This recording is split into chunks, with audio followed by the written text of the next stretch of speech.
tardes, amigos y hermanos. Los saluda a ustedes el pastor Luis Flores Salazar de la Iglesia Nacional Presbiteriana Belén.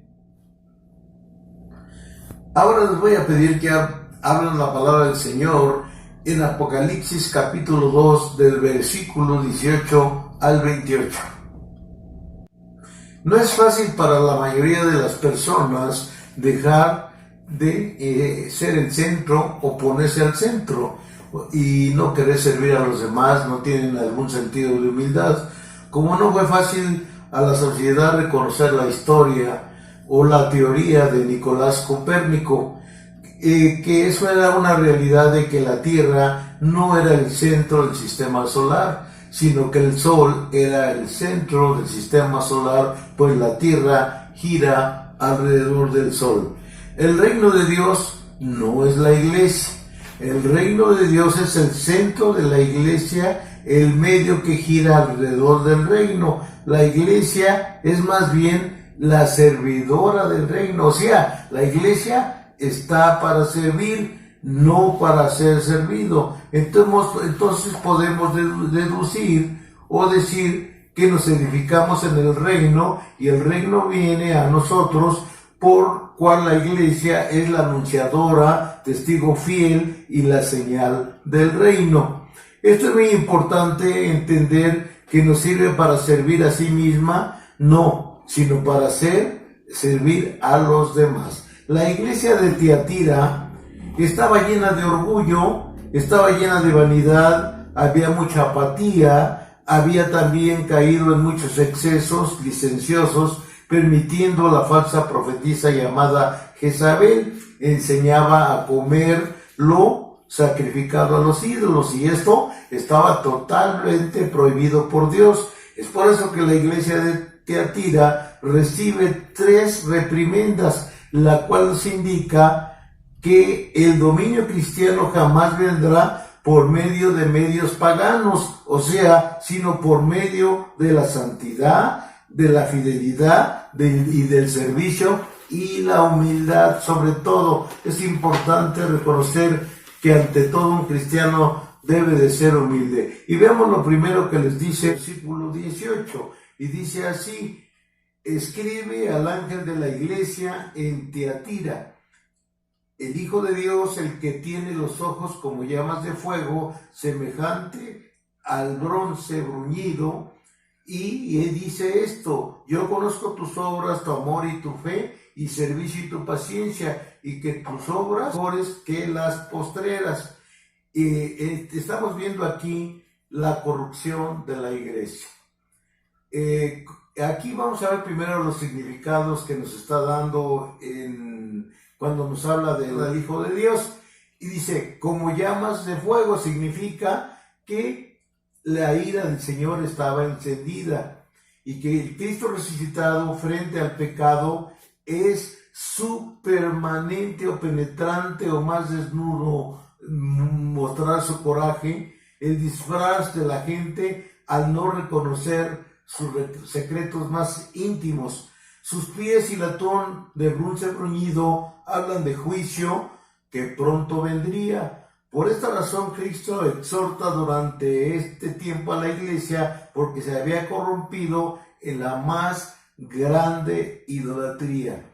Yo reconozco tu amor, tu fe y tus obras. Y también aquí en el 19, yo reconozco tus obras, tu amor y tu fe, y servicio y tu paciencia, y que tus primeras obras postreras son más que las primeras. Y esto era cierto, porque la iglesia era una iglesia que había servido con mucha fidelidad desde el principio del cristianismo. Había crecido mucho había crecido, pero de repente empezó a decaer la iglesia, empezó a decaer, la gente empezó a faltar, empezó a dejar de ir, como pasa hoy mismo en las iglesias, que viene la apostasía. Y sucede por eso mismo, porque la gente vuelve otra vez, como que se aburre de la iglesia y como quiere que regresar nuevamente al mundo. Y aquí la aprobación divina: yo reconozco tus obras, fe y servicio, pero porque has permanecido fiel y que también el Señor está gobernando y es el que dirige a toda la humanidad. Y por eso dice, yo conozco tus obras. Y el Señor conoce todas nuestras obras, conoce toda nuestra vida. Inclusive nuestra vida tiene que ser impecable y nosotros no tenemos que tener temor jamás a la muerte. Porque cuando tenemos temor es porque nuestra vida no está limpia y pensamos que cuando morimos ya se acabó, y no es cierto, es cuando empieza verdaderamente la vida. Yo recuerdo lo dicho por Carlos Spurgeon. Una vez Carlos Spurgeon, para que ustedes sepan, fue un gran predicador inglés del siglo XIX. Llegó a ser tan grande que la gente acudía por miles a escuchar sus predicaciones. Y un día se supo la noticia, Carlos Spurgeon ha muerto, y todos se preguntaban, y lo esperaban los alumnos en el seminario, y no llegaba Carlos Spurgeon, y dijeron, no, sí, seguramente ha muerto, pero de repente lo vieron entrar, dicen, no, miren, aquí está él, no ha muerto, fue nada más una noticia falsa, fue una mentira lo que se dijo. Y dijeron, qué bueno, maestro, que está usted vivo. Y él les contestó, no se preocupen por lo que diga la gente. Un día dirán también que estoy muerto y aparentemente estaré muerto, pero es cuando realmente estaré más vivo que nunca. Y esto es cierto, porque esta vida no es la verdadera vida. Esta vida nada más es un paso, es un momento el que pasamos. En un momento somos jóvenes, o somos niños primero y luego jóvenes, luego maduros, luego viejitos y morimos y ya se acabó la vida. Y fue muy breve, porque así es la vida en este mundo, y precisamente por el pecado la vida se fue haciendo cada vez menos. El hombre vivía mucho más años antes, los primeros hombres vivieron hasta 1000 años. Y después fue disminuyendo, hasta que ahora, cuando mucho, son 60, 70, y dice la Biblia que los más robustos hasta 80 años. Y vemos lo segundo, la terquedad de la iglesia.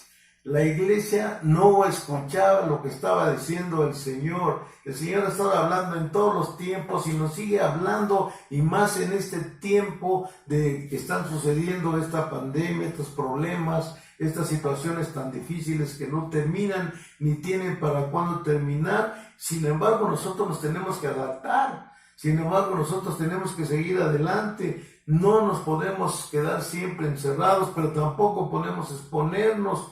Entonces, para nosotros es una disyuntiva muy difícil de decidir o de afrontar. Vemos entonces aquí que tenemos en este momento una oportunidad de rectificar.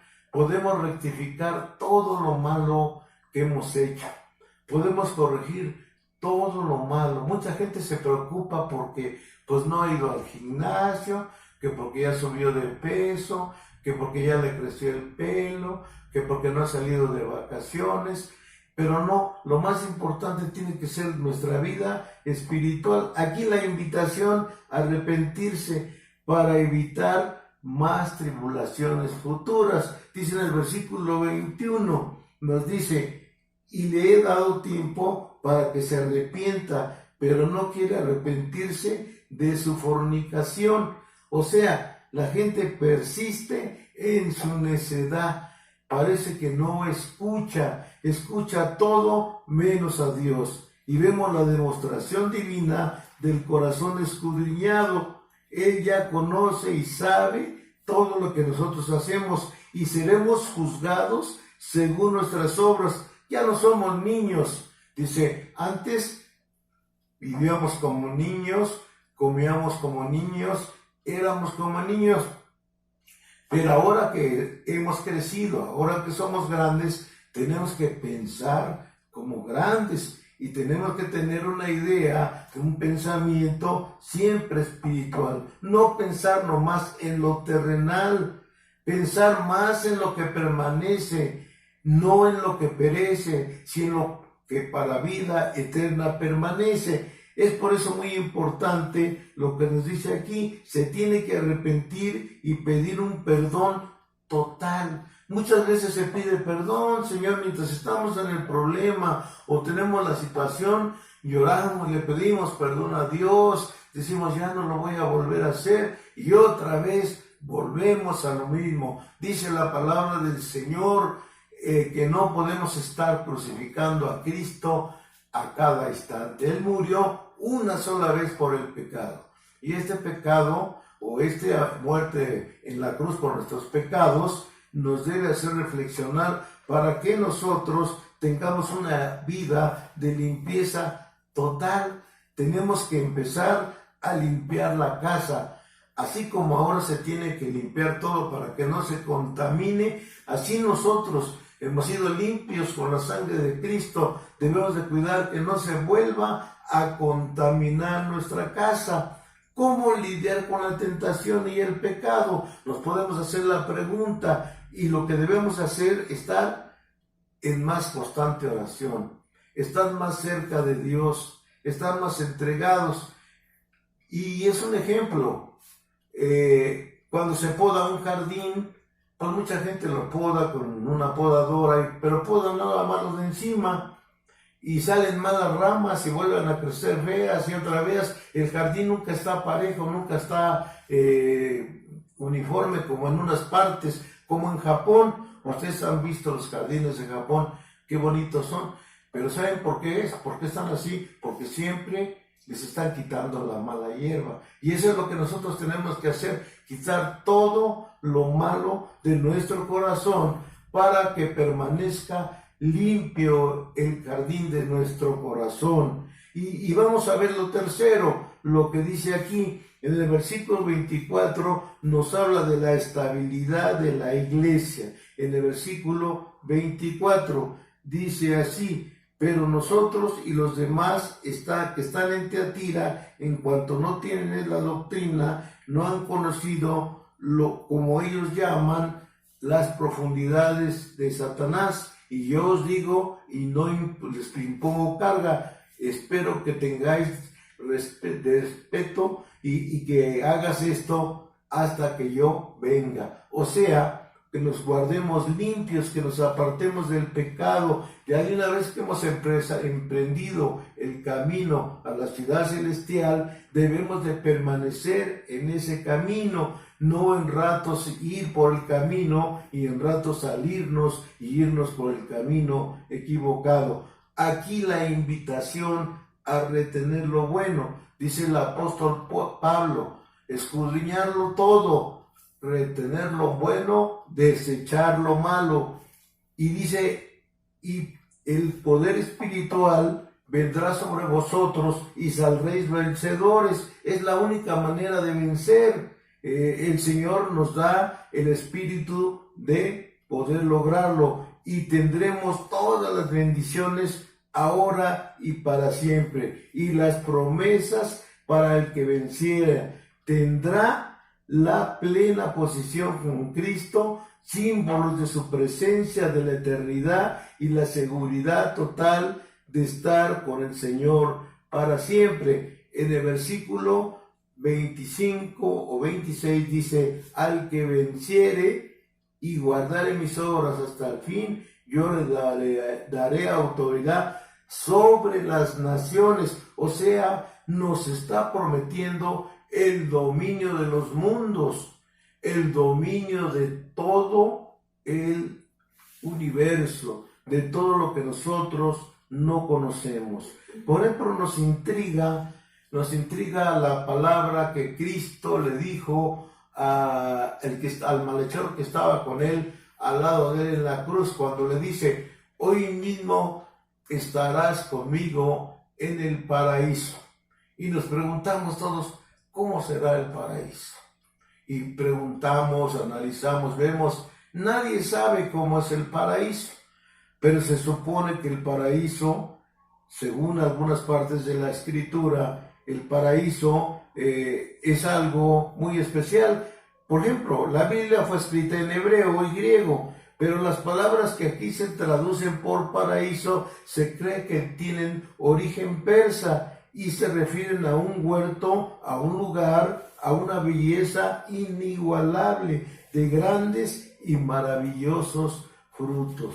Vean ustedes realmente todo lo que Dios nos promete, todo lo que Dios tiene para nosotros. Vale la pena verdaderamente ser cristiano. No es fácil ser cristiano, no es fácil entregarse al Señor, pero cuando nosotros nos entregamos y cumplimos con Él, nuestra vida cambia. Ciertamente tendremos problemas, dificultades, no es pura felicidad, pero la felicidad no está aquí. La felicidad está allá con el Señor en el paraíso. Ahí ya no habrá dolor, ahí no habrá llanto, y ahí ya no habrá sufrimiento, sino habrá pura felicidad. Pero para lograr eso necesitamos vencer.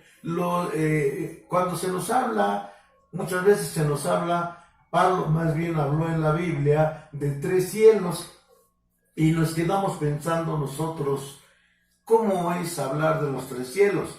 Los judíos del primer siglo definían los tres cielos que nos habla Pablo de la siguiente manera. Primero, los 3 cielos donde las aves vuelan, es el primero, y flotan las nubes, este es el primero. El segundo, donde está el sol, la luna y las estrellas, y el tercero, donde está Dios. Aquí vemos que el primero entonces es que vemos el día, y lo segundo lo vemos por la noche, y el tercero lo vemos por la fe.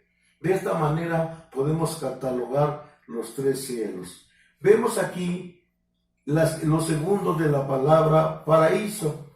La palabra paraíso es muy importante para nosotros porque aquí nos habla de que en el paraíso hay un árbol donde hay un fruto especial que nos va a dar de comer el Señor cuando estemos con Él, y con eso no tendremos hambre jamás, y viviremos felices y no moriremos, y seremos jóvenes y viviremos felices para siempre. Esto no es una falacia, no es un cuento, no es una historia, es una realidad porque lo dice la palabra de Dios, y si lo dice la palabra de Dios, nosotros tenemos que creerlo. Pero para que tengamos esto, tenemos nosotros que obedecer lo que dice la palabra de Dios. Aquí vemos que lo tercero, el uso que hallamos de la palabra cielo, debemos de comprender que para poder estar en el cielo debemos ser buenos, debemos de cambiar nuestra vida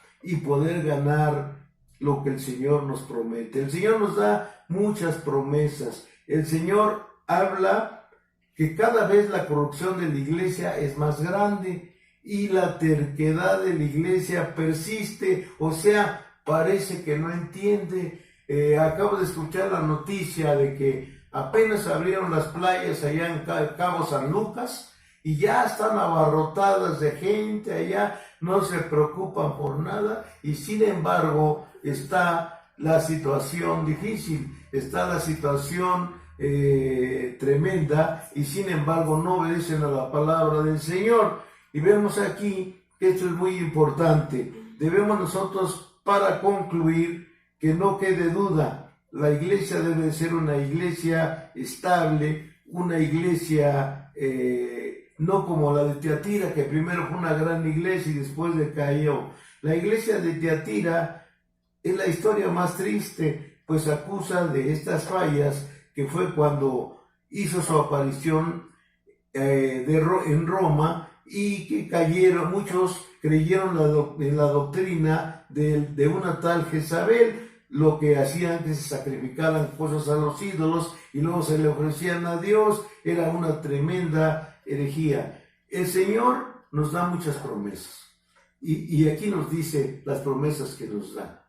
Dice que aparte de regir nosotros y ser gente que va a mandar, pero para eso tenemos que tener y ganar los galardones. Dice, les daré la estrella de la mañana. Dice, les daré precisamente también lo que nos había dicho antes, el poder para gobernar todas las naciones. Es importante, hermano, En este momento quiero hacerte que medites y que pienses bien en lo que dicen las promesas del Señor. Por último dice,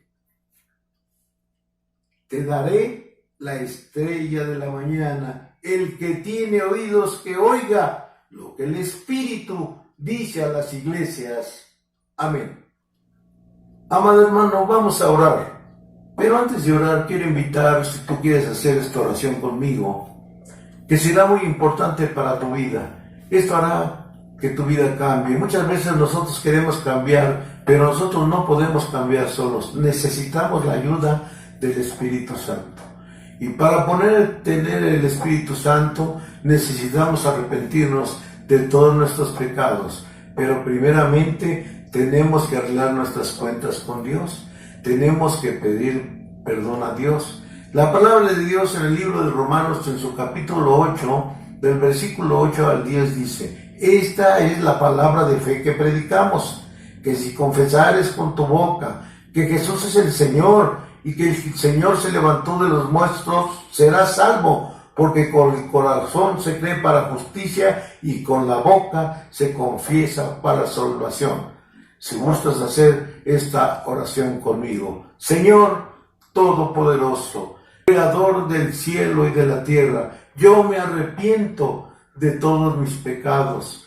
Yo sé que he pecado contra el cielo y contra ti. No soy digno de ser llamado tu hijo. Escribe mi nombre en el libro de la vida. Y en este momento, Señor, te pido perdón de todos mis pecados. En este día me arrepiento y te recibo como mi único y suficiente Salvador, en el nombre del Padre, del Hijo, del Espíritu Santo.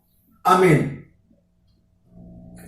Y ahora, mis queridos hermanos, que la gracia de nuestro Señor y Salvador Jesucristo, el amor de Dios el Padre y la comunión de su Santo y Divino Espíritu sean sobre todos ustedes, sobre vuestros hijos, sobre todo el pueblo de Dios desde hoy y para siempre. Amén.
Llena de ayer y tristeza.